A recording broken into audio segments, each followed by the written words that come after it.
Mida sa tahaksid, et õhuskõndija lugeja sees teeks? Äh, ma tahaksin, et ma ei peaks tahtma midagi selles mõttes, et minu arust see kirjanduse mõte ongi selles, et see on üks raamatuga ja iseendaga olemise ruum tegelikult. Ja mulle tundub, et tänapäeva maailmas kuidagi jääb neid võimalusi järjest vähemaks inimestel, et me oleme kogu aeg mingisuguses sellises müras, käras, kiiruses, mingisuguses tempos ja mulle tundub, et kirjanduse või raamatuga koos olemine on just täpselt selline mingi teatud nurgakese tuleks oma elus nendele hetkedele jätta. Ja mis seal siis selles ruumis toimub ja mis see õhuskõndija, millise ruumi see õhuskõndija konkreetse lugeja nurgakeses tekitab, see on täiesti vaba. See on täiesti selline, et ma arvan, et ma ei suuda isegi seda ette kujutada. Ja senine tagasiside raamatule on ka olnud selline, et kui mulle on öeldud, et see on selline kerge raamat, õhuline raamat, et rasked teemad, aga kuidagi kergel viisil või õhulisel viisil käsitletud, siis mõni teine ütleb, et miks peab üks raamat nii kurb olema, niimoodi meid maad ligi suruma. Nii et ma olen saanud aru, et see, mis inimese ja raamatu vahel toimub või milline ruum sinna tekib, on täiesti ettekujuteldamatu. Nii et ma isegi ei oska oma tahet kuskile panna. Sa oled öelnud ka, et igas heas raamatus on saladust. Millise saladuse järele sa seda raamatut kirjutades nagu sukeldusid? Ja kas sa said sellele vastuse? Jaa, see on väga ilus küsimus, et ma arvan jah, tõesti, et igas kunstiteoses on see saladus sees, sest kui mingi teos, ükskõik mis žanrisse ta kuulub, on kuidagi nagu 100% mõistetav või ühene, et me läheme ära ja me saame aru, mis meiega toimus, siis see ei ole nagu päriselt võib-olla see, mis mind kunsti juures võlub. Et mulle tegelikult väga meeldivad need kohad, kui ma ise lugedes ei saa millestki aru või raamatut kinni pannes või etendust või filmi lõpetades mul on mingisugune selline rahutus jääb sisse, et mul on midagi, millest ma ei saanud aru, ma ei suuda selle nagu näppu peale panna, mis asi see oli, et midagi toimus minus, aga ma ei tea, mis asi see oli. Et see on minu arust see, mis jääb kuidagi kandma, et see jääb nagu sinu enda sees nii-öelda kestma, see küsimus, et kas see vastus on ja üldse olemas ja kui ta on, siis milline. No mida ma läksin uurima, võib-olla ikkagi seda inimese sisekosmost võib-olla, mis tundub võib-olla mingis mõttes klišee, et millest see kirjandus siis ikka räägib, kui mitte inimese sisemaailmast. Aga ma olen nagu selle peale mõelnud, et me teiste inimeste suhtes langetame otsuseid väga tihti nii-öelda selle põhjal, mida nad on saavutanud või kuhu nad on jõudnud, mis see tulemus praegu nende elus on, aga ennast me vaatleme protsessina, et me nagu vaatleme, näeme enda unistusi, kahtlusi, mõtteid, tulevikukujutlusi, kõike seda ja me paneme nagu selle endasse kokku ja näeme, me mõistame ennast nagu üsna hästi, et ahah, et me oleme praegu siin, aga me liigume edasi. Aga teisi inimesi me sageli nagu tahame vaadata sellise teatud tulemusena või nagu, et no vot, tema on selline inimene. Ja võib-olla õhuskõndijat kirjutades ma nagu selle järgi osaliselt läksingi, et minu 2 peategelast on tohutult erinevad. Üks neist on peaaegu totaalne introvert ja teine üsna selgelt ekstravert. Mida see tähendab? Ekstravert nagu lahendab oma probleeme ja muresid ja küsimusi tegutsedes, on ju, väljapoole elades ja tegutsedes, ta peab tegutsema, aga introvert teeb seda nii-öelda mõtestab seda maailma ja püüab lahendusi leida enda sees ja alles siis võtab kontakti maailmaga hiljem, on ju, ja võtab seda palju võib-olla tasasemal moel. Et kuidas 2 nii erinevat inimest, et mis nende sisekosmoses toimub, et see oli mulle, ma arvan, see peamine küsimus, et ja kuna need 2 naist, see on ka teema, raamat on ka sõprusest, on ju, nende omavahelisest seosest, lähedusest ja kaugenemisest ja uuesti kokkutulemisest ja sellisest koos eksisteerimisest selles ajas, siis see oli ka nagu huvitav, et kuidas need 2 maailma põrkuvad, 2 nii erineva sisemaailmaga inimest, et kuidas nad omavahel nagu suhestuvad. Seda ma läksin uurima ja kindlasti ka võib-olla natukene et paremini aru saada siis oma ühe tegelase prototüübi minu vana-vanatädi elust, on ju, et mis seal ikkagi siis toimus, et ma olin kuulnud jutte, et ta tegi nii, temal juhtus nii, aga ma tahtsin nagu põhjalikumalt sellest aru saada ja sinna nagu aega tagasi minna tema juurde. Nüüd jõudsimegi perekonnani. Draamateatri etenduses Oh Jumal läheb Jumal psühholoogi juurde ja psühholoog asub kohe küsima vanemate kohta, isa kohta, ema kohta. Jumal ütleb, et ei ole.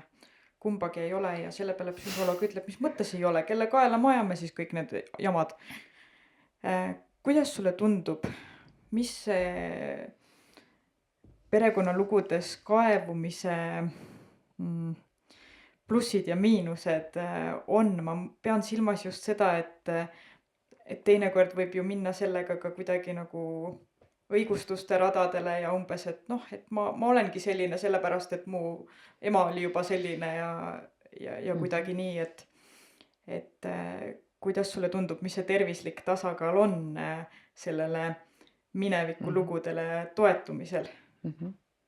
Jaa, no siin ma arvan, et me ei pääse nagu nendest mineviku lugudest kuskile, sellepärast et noh, kust me tuleme, meil on, ma arvan, et teatud vanuses sa hakkad seda otsima võib-olla rohkem kui ütleme, kui laps on mingis mõttes nagu, tal on nagu selline tunne, et ta on esimene inimene siin maailmas, siis no mida vanemaks sa saad, teatud vanuses, keegi on kunagi öelnud, et 40-aastaselt hakkavad sinu läbi kõnelema sinu esivanemad. Et sa nagu kuidagi siis selle vananemisega seoses ja sellega võib-olla ka, et sul on endal juba järeltulijad, sa kuidagi hakkad paigutuma rohkem sellesse võrgustikku või see võrgustik hakkab sinu jaoks olema olulisem. Et ütleme, kui sa oled noor ennast otsiv inimene, siis sa tegelikult nagu, võib-olla sa ei mõtle nii väga selle peale, mida sa oled oma vanematelt ja vanavanematelt saanud või see ei ole sul nagu keskmes. Aga et mida rohkem sa edasi lähed, siis see muutub nagu järjest loomulikumaks, et sa oled võrgustiku osa. Noh, kuni sa siis lõpuks surres oledki see terviklugu ja siis sa oledki see suguvõsa, noh, niisugune üks punktikene selles suguvõsas või üks niidikene, mis on jälle seotud teiste punktikestega, on ju. Et kõik see seeneniidistik meie vahel, et ma arvan, et see muutub järjest hoomatavamaks, kui sa nii-öelda küpsed, on ju, saad vanemaks. Ja mis on tervislik, no siin peab igaüks selle ka ise ära tajuma endas, et noh, ma arvan, et teatud asjadest ikkagi nagu põgeneda ei saa, et sa võid, noh, ütleme, siin on öeldudki selle kohta, minu arust psühholoogid ütlevad ka, et noh, nii-öelda see töö iseendaga või nende valusate teemadega oma suguvõsas või oma perekonnas tegelemine, et ühelt poolt see on hädavajalik selleks, et edasi minna. Ja teiselt poolt jah, selles mõttes sul on õigus, et see küsimus tegelikult on olemas, et kui palju nendesse on vaja sukelduda. Aga siis vist tuuakse ka, on toodud selline mõte, et sellesama sündmuse meenutamine, ütleme näiteks, kui sul on mingi trauma ja kui sa tegeled selle traumaga ja mõtled selle üle ja püüad seda nagu mõtestada ja laiemasse perspektiivi asetada, et noh, et sa ei ole üksi esiteks selle traumaga, paljud inimesed maailmas on sama trauma läbi teinud, sa hakkad järjest rohkem seda mõistma, siis see tagasi tulemine selle trauma sündmuse juurde tegelikult võib juhtuda nii, et see spiraalina on järjest vähem valus. Et ütleme, kui trauma on väga värske või väga läbitöötlemata, siis temaga tegelemine võib tegelikult olla tohutult valus, see viib täiesti sind rivist välja.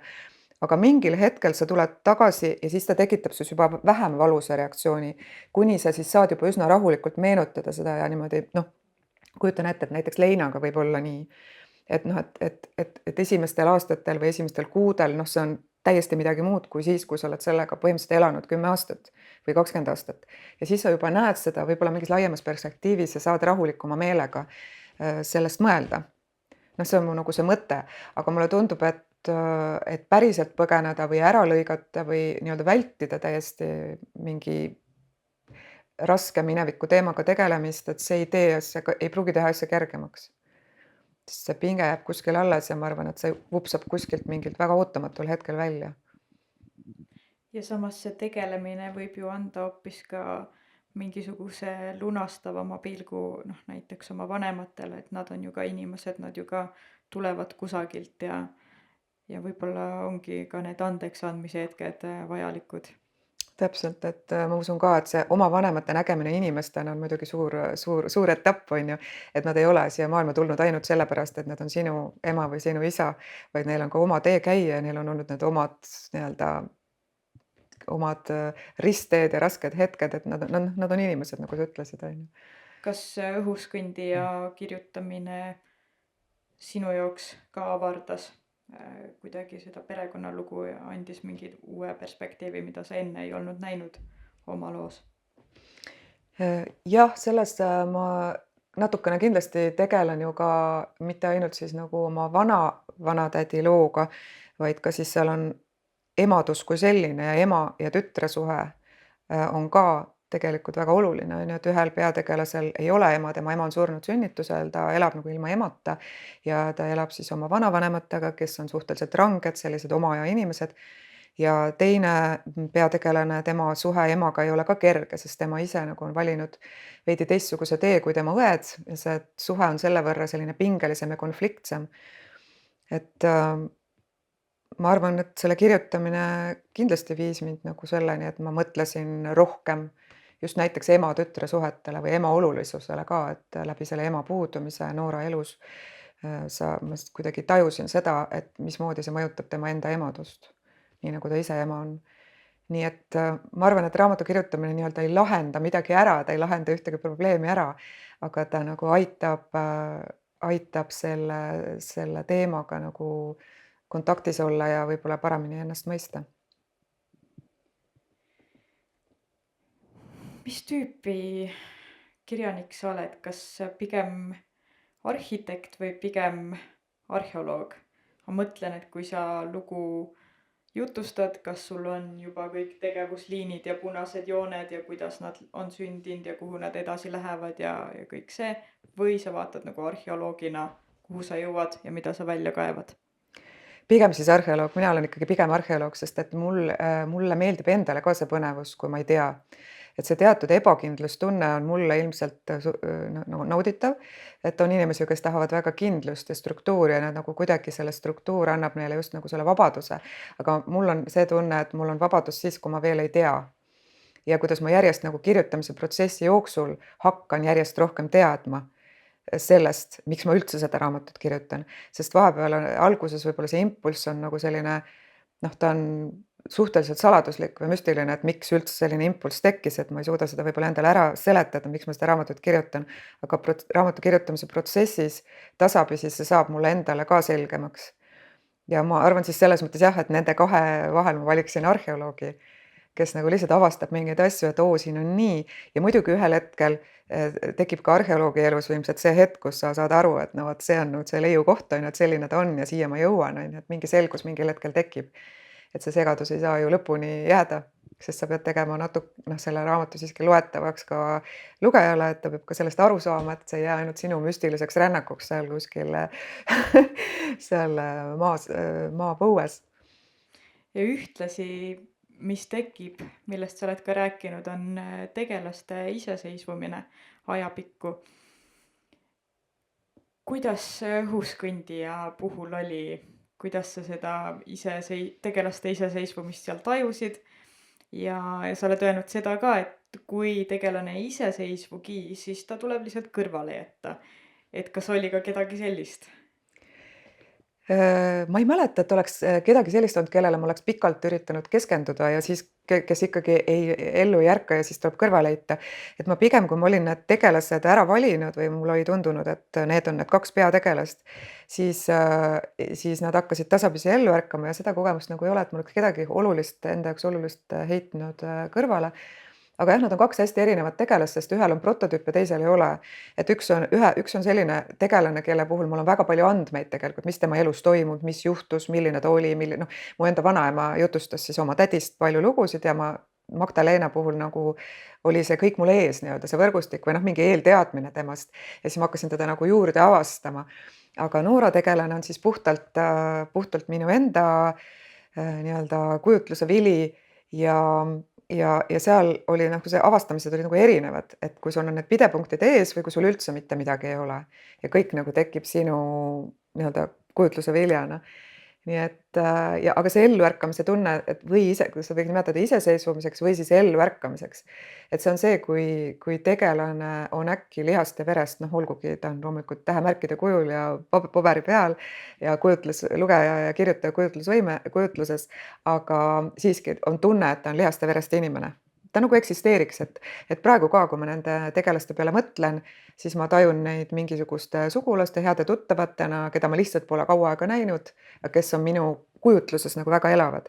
No mul on sõpru ka, et noh, üks sõbranna, ülilähedane sõbranna, mina ei mäleta, me ei ole vist 2 kuud või mitu kuud kohtunud ja ta on ometi ju teadmine ja kujutlus temast on täpselt sama elav kui siis, kui me kohtusime, on ju, paar kuud tagasi, nii et aga seda sa oled ka öelnud, et need iseseisvumise või elluärkamise hetked on tavaliselt ikkagi väga äratuntavad või väga kindlad. mhm. Mis hetk näiteks see oli Noora puhul, kui sa tundsid ära selle? Jah, ma ajaliselt kuidagi või sündmustiku mõttes ma ei oska isegi öelda, mis talle pidi olema juba no nii-öelda tekkinud, et, ähm, et ma saan aru, et võib-olla need mingisugused olulised sündmused olid juhtunud, et ma olin saanud aru, et vaatamata sellele, et ta on täiesti maailmast ära lõigatud ja omaette maailmas elav introvert, et ta siiski satub abiellu ja saab emaks, saab lapse.